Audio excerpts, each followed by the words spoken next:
No one in Bangkok had ever heard of him. Not the fight promoters, not the fighters, not even the seasoned trainers who had spent decades in Muay Thai camps. And certainly not the woman standing in the ring, her body wrapped in the sacred Mongkol rope, ready for combat. Undefeated in 47 professional matches, she was a star. And he? He was 17 years old, unknown and untested. No titles, no reputation, no record. Just a wiry young boy from Hong Kong who had wandered into the deadliest fighting arena in Southeast Asia. Everyone thought it was a mistake. What followed in the next 11 minutes would be talked about for generations. It became a story passed from trainer to fighter, from one generation to the next. The night of November 14th, 1958. A night Bangkok would never forget. Bangkok, Thailand, Roger Diamond Stadium, November 14th, 1958.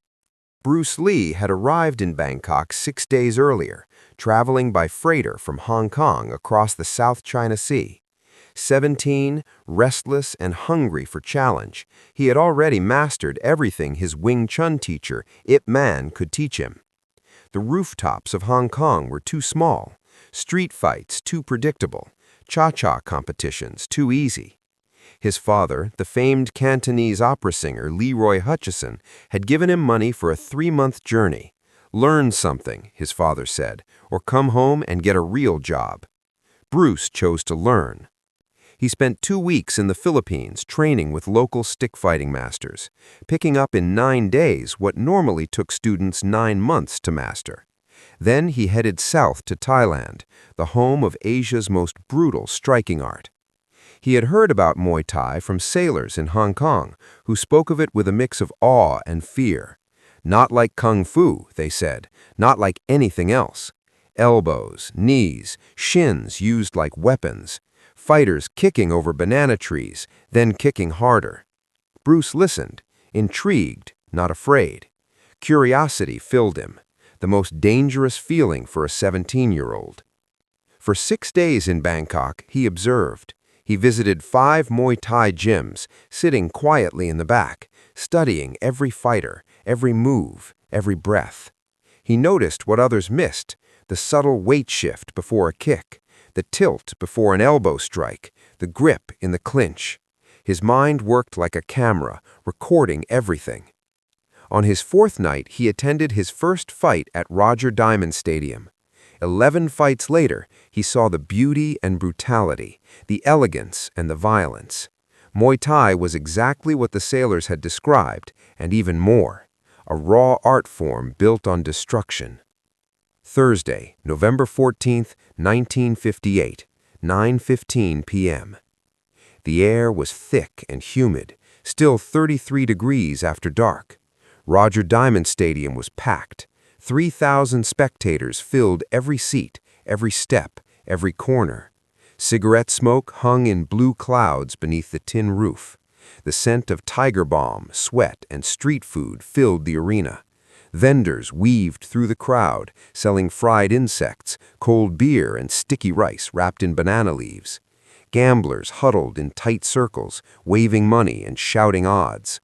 Somewhere, a transistor radio played Thai classical music that no one seemed to notice. This was the heart of Muay Thai, the sport's most prestigious venue. Built in 1945, it had hosted over 10,000 fights. The concrete walls had soaked in 10,000 victories and 10,000 defeats. The canvas ring, stained with decades of sweat and blood, stood under 4 rows of fluorescent lights that cast a greenish glow. This was where champions were made, where legends were born, where careers ended. Tonight was different. Tonight, the crowd had come for one fighter, one name, one woman, Sang Kulesi, known as the Scorpion. She stood in the center of the ring, performing the Wai Kru, the traditional pre-fight dance, moving with grace and deadly purpose. And somewhere in the shadows, a young boy from Hong Kong was about to change everything. She scanned the crowd with bored, predatory eyes. "I'll give it a try," came a calm, young voice. English with a Cantonese accent translated into Thai by someone nearby. The crowd turned toward the back of the stadium. On a concrete step stood a teenager, a thin Chinese boy in a white undershirt and dark trousers. No fighting gear, no hand wraps, no coach. He looked like a street kid who had wandered in to escape the rain. Somchai blinked. How old are you, boy?" 17, the boy replied. Laughter erupted. Children grinned. 17! And what martial art do you practice, little brother? Wing Chun, Chinese boxing. Wing Chun? Somchai repeated, mocking. And how many fights have you had? Street fights? I've lost count. Ring fights? Not a single one. More laughter. This was entertainment now. A skinny Chinese teenager standing opposite Thailand's deadliest woman. The punters didn't even bother adjusting the odds. There were no odds. It was a joke. But one man in the crowd wasn't laughing. 3 rows back, an older Chinese businessman named Rupert Kin watched carefully. He knew this boy. He knew his teacher, It Man. He whispered to his Thai companion, "Don't bet against him." The companion looked at him as if he'd lost his mind. Bruce Lee made his way through the crowd. People moved aside, some laughing, some pitying him. He climbed over the ropes into the ring.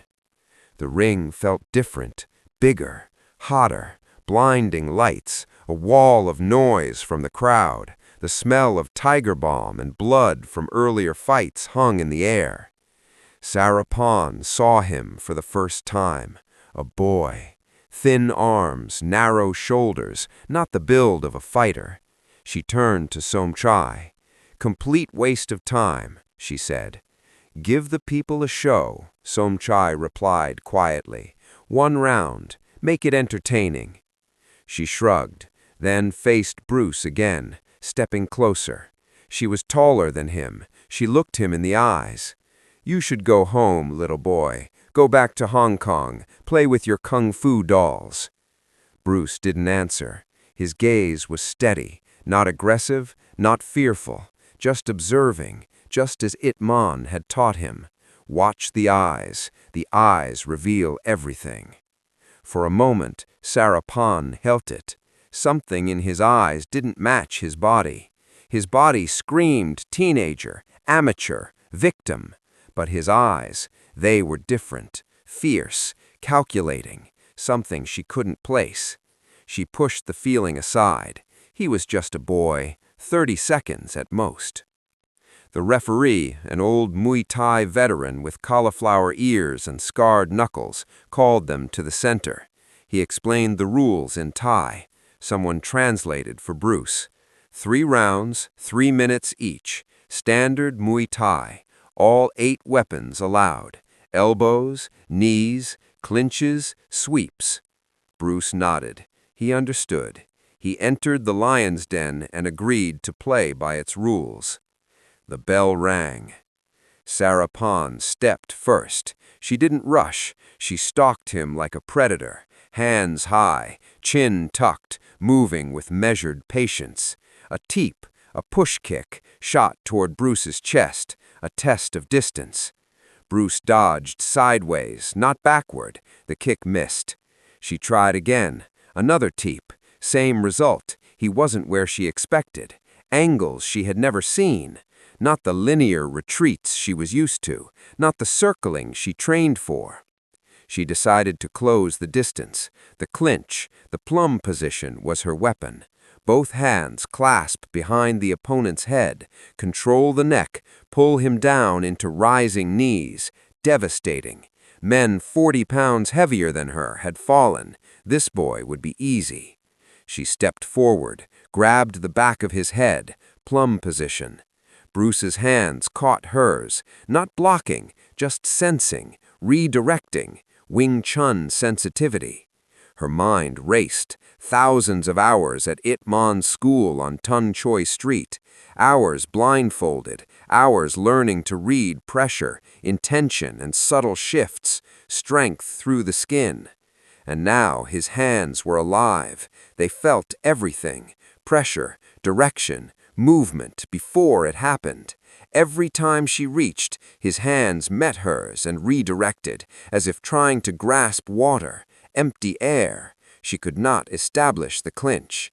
None of this had ever happened before. Men twice his size could not stop her, and this boy, he made the clinch irrelevant. Sarah Pond stepped back, recalculating. Fine, if the clinch failed, she would strike. Punches, combinations, her signature attack. Left jab to gauge distance, right cross to lift the guard, left knee to the body.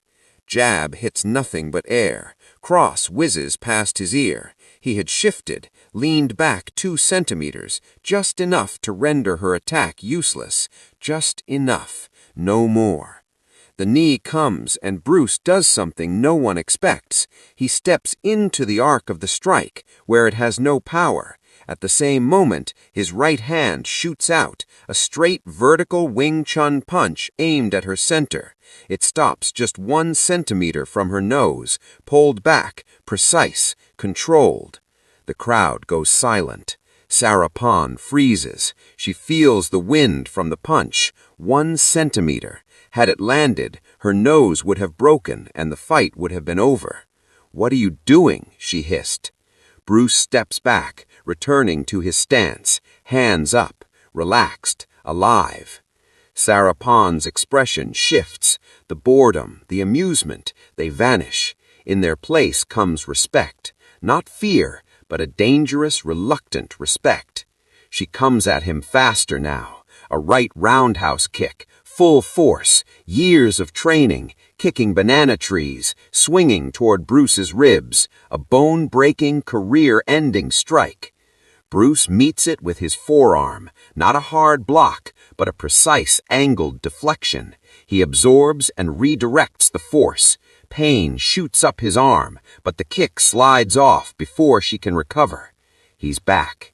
Now he strikes. His right hand fires a straight punch, not at her face, not at her body, but her shoulder. Clinical, precise. It throws her sideways, off balance. She stumbles. 2 steps. The crowd gasps. No one has ever made Sarah Pond stumble. Not in 47 fights. Not once. Her eyes burn now. Pride, anger, disbelief. She unleashes her full arsenal. Elbows, knees, punches, kicks. Muay Thai's 8 deadly weapons. Bruce doesn't fight her style. He doesn't try to outkick a kicker or outpunch a puncher. Up close when she wants distance, angled when she attacks linearly, gentle when she is hard, fast when she is faster. He isn't better than her. He is different, and different is more dangerous than better. The stadium witnesses the most intense exchange of blows it has ever seen. A knee from Sarah Pond strikes Bruce's thigh, a blow he will feel for weeks. He counters with 2 shoulder strikes and a palm to her chest, sending her flying back a full meter. The bell rings, end of the first round. Bruce retreats to his corner. No coach, no stool, no water, just steady breathing. His thigh throbs where her knee landed. Strong, stronger than anyone he has ever faced. On the streets of Hong Kong, he has fought men, but her knee felt like a baseball bat wrapped in iron. He tests the muscle. Not torn, not damaged, but he takes note.